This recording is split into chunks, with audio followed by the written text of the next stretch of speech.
Assalamualaikum warahmatullahi wabarakatuh. Puji syukur kita panjatkan kehadirat Allah Subhanahu wa Ta'ala atas izin dan karunia-Nya sehingga kita masih bisa bertemu kembali pada kuliah di hari ini tanpa ada suatu halangan apapun. Semoga kita semua diberi kesehatan, kemudahan, dan juga dilancarkan rezekinya. Baik, saya akan memperkenalkan terlebih dahulu anggota dari kelompok kami. Yang pertama ada Nita Widyaningsih dan Nova Nur Ali Fitriana. Baik, langsung saja pada pertemuan kali ini, kelompok kami ditugaskan untuk menyampaikan materi mengenai agama candu dari Karl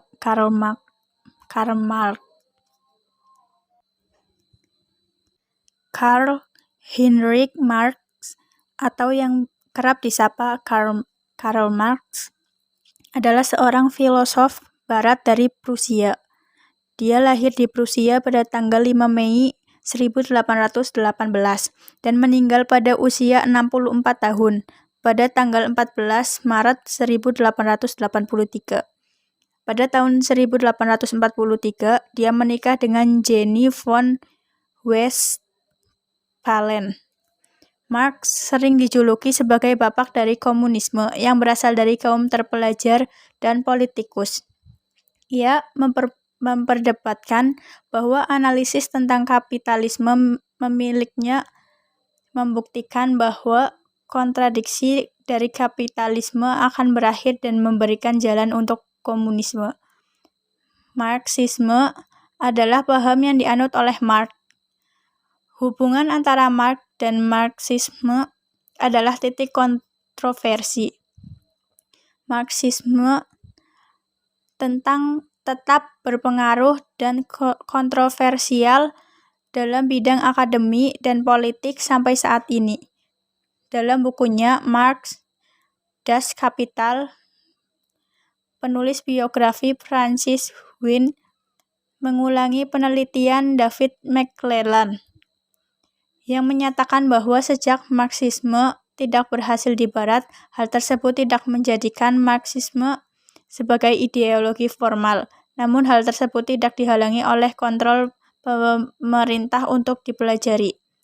Pada 1842 sampai 1843, Karl Marx bekerja sebagai editor untuk Liberal Rheinische Zeitung di college.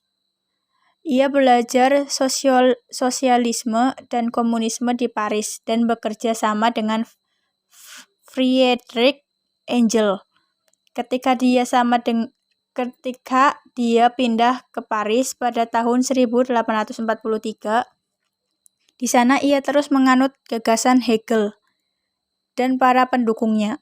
Namun ia juga mendalami dua gagasan baru, sosialisme Prancis dan ekonomi politik Inggris. Inilah cara uniknya mengawinkan Hegelianisme, sosialisme dengan ekonomi politik yang membangun orientasi intelektualitasnya. Pada tahun 1845, Marx dan Engels, CO penulis Keluarga Kudus, Marx melanjutkan menulis ideologi Jerman yang pertama kali dicetak pada tahun 1926. Di tengah kerjasama ini, Marx dan Engels mempunyai banyak perbedaan. Di tengah-tengah perbedaan tersebut, Marx dan Engels membangun persekutuan kuat, tempat mereka berkolaborasi menulis sejumlah buku dan artikel serta bekerja sama dalam organisasi radikal. Dan bahkan Engels menopang Marx sepanjang hidup sehingga Marx mengabdikan diri untuk petualangan politik dan intelektualnya. Pada tahun 1864, Marx terlibat dalam aktivitas politik dengan bergabung dengan Gerakan Pekerja Internasional. Ia segera mengemuka dalam gerakan ini dan menghabiskan selama beberapa tahun di dalamnya. Namun, disintegrasi yang terjadi di dalam gerakan ini pada tahun 1876, gagalnya sejumlah gerakan revolusioner dan penyakit yang dideritanya menandai akhir karir Marx. Istrinya meninggal pada tahun 1881. Anak perempuannya tahun 1882. Dan Marx sendiri meninggal pada tanggal 14 Maret 1883. Namun ide-ide Marx tetap mengalami perkembangan dan membawa pengaruh besar di dunia sejak abad ke-20. Selanjutnya adalah pengertian dari agama. Agama adalah sistem yang mengatur kepercayaan dan peribadatan kepada Tuhan Yang Maha Kuasa, serta tata kaidah yang berhubungan dengan budaya dan pandangan dunia yang menghubungkan manusia dengan tatanan kehidupan. Banyak agama memiliki mitologi, simbol, dan sejarah suci yang dimaksudkan untuk menjelaskan makna hidup dan asal-usul kehidupan atau alam semesta. Dari keyakinan mereka tentang kosmos dan sifat manusia, orang-orang memperoleh moralitas etika, hukum agama, atau gaya hidup yang disukai. Menurut beberapa perkiraan, ada sekitar 4.200 agama di dunia ini. Banyak agama yang mungkin telah mengorganisir perilaku kependetaan, mendefinisikan tentang apa yang merupakan kepatuhan atau keanggotaan, tempat-tempat suci, dan kitab suci. Praktik agama juga dapat mencakup ritual, khotbah, peringatan, atau pemujaan Tuhan, dewa atau dewi, pengorbanan, festival, pesta, inisiasi, cara penguburan, pernikahan, meditasi, doa, musik, seni, tari, atau aspek lain dari kehidupan manusia dan dari kebudayaan manusia. Agama juga mungkin mengandung mitologi.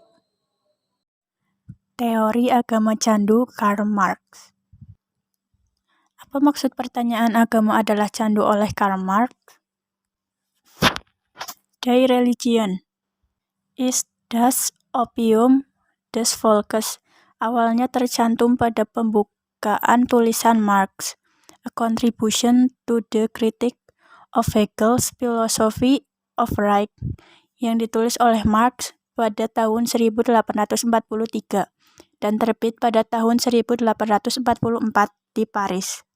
Dalam jurnal Deutsche Französische Sprüche yang dieditori oleh Marx dan Moses Hess, adalah hal yang kurang tepat untuk mengatakan bahwa Marx adalah seorang pemikir yang anti-agama, karena ia telah banyak menulis topik tentang agama di awal karirnya sebagai penulis dan jurnalis. Walaupun secara pribadi ia tidak memiliki komitmen dengan satu agama apapun. Maksud Marx mengemukakan pernyataan tersebut adalah karena dia menemukan adanya hubungan kotor antara gereja dengan pemegang kekuasaan yang terjadi di ranah agama dan politik Eropa.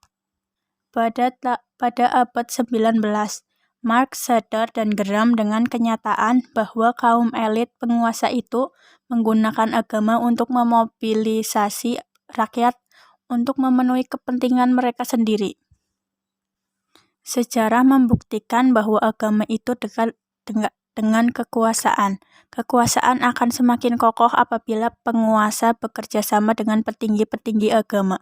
Hubungan timbal balik pun didapatkan oleh petinggi-petinggi agama. Mereka juga menikmati kekayaan yang diberikan oleh penguasa, asalkan para petinggi ini tetap setia kepada penguasa. Sementara itu, rakyat hanya menjadi korban politis dari penguasa. Masyarakat menjadi zombie yang bisa digerakkan dengan ilusi. Karl Marx tentu mengkaji mengenai hal ini dengan cukup teliti.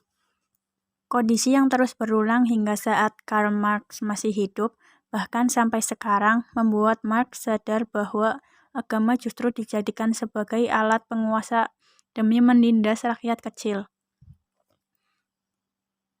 Pengembaraan Karl Marx dari Prusia ke Inggris pun menambah keyakinan Marx mengenai hal ini. Kekaisaran Prusia begitu dengan petinggi agama Protestan, dan Raja Britania begitu dekat petinggi agama Anglikan. Belum lagi perang juga sering berkecamuk di dataran Eropa. Naiknya nama Napoleon saat itu membuat beberapa negara di Eropa menjadi takut. Untuk memaksimalkan kekuatan militer, propaganda agama dilakukan demi mengumpulkan banyak tentara. Imperialisme dari kerajaan Inggris juga memaksa kerajaan untuk menggunakan politik agama demi mendapatkan anggota militer yang siap tempur di daerah jajahan. Bukan hanya untuk mendapatkan tentara saja, agama dijadikan sarana untuk terus membodohi para buruh. Kondisi buruh pada saat itu cukup mengerikan, mulai dari upah yang sangat kecil, jaminan keselamatan kerja yang tidak jelas, dan jam kerja yang tidak logis adalah masalah buruh pada saat itu, dan mungkin sampai sekarang di beberapa tempat. Buruh terus dibodohi dengan ilusi banyak berdoa supaya masalah selesai. Petinggi gereja juga menyarankan buruh untuk tetap sabar untuk menghadapi masalah dalam pekerjaan. Hal inilah yang membuat Marx semakin yakin bahwa hal seperti ini tidak boleh diteruskan. Buruh harus segera melawan penindasan. Buruh harus melepaskan ilusi agama untuk melawan kesewenang-wenangan para pemilik modal. Marx menganggap bahwa agama harus dipisahkan dari ranah politik karena agama adalah alat yang rentan untuk membodohi masyarakat demi mencapai kekuasaan dan alat untuk menindas. Namun, bukan berarti agama tidak boleh dijadikan alat untuk melawan penindasan. Oleh karena itu, dari tulisannya, Marx sebenarnya percaya bahwa agama memiliki fungsi tertentu dalam masyarakat yang mirip dengan fungsi opium terhadap orang sakit atau cedera. Ia mengurangi rasa sakit dan memberi ilusi yang menyenangkan kepada si sakit.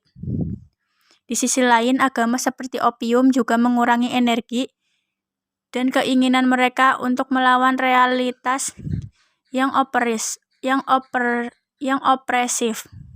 tak punya hati dan tak punya jiwa yang telah dipaksakan kapitalisme kepada mereka, sebuah obat penindasan agar tidak memberontak kepada yang menindas.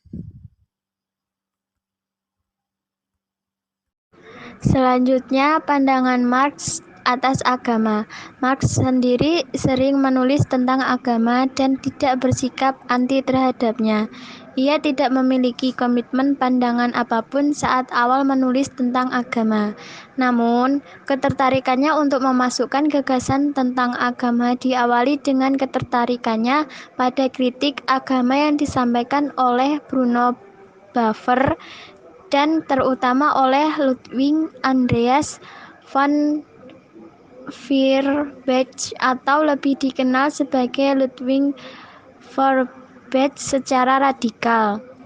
Inilah yang membuat Marx menemukan adanya hubungan kotor antara gereja dengan pemegang kekuasaan yang terjadi di ranah agama dan politik Eropa pada abad 19.